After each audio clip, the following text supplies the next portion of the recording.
So hi guys, time check is 3:10 in the afternoon at nandito na kami sa Malacanang of the North.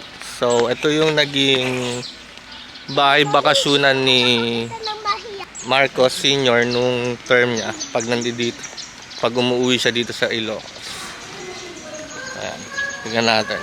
Pinuntahan na rin namin to last time. Then, ayan, balikan natin kung anong meron.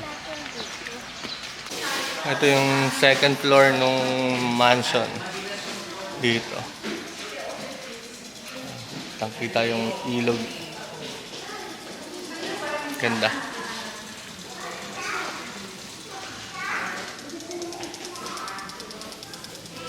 Ayun, ang ownership na itong bahay is hindi pa nila alam kung kanino. Pero ang gastos dito is yung LGU ang gumagastos. Ganito yung ano namin. Ito yung higaan ni Bongbong. Ito kay Aimee. Diba?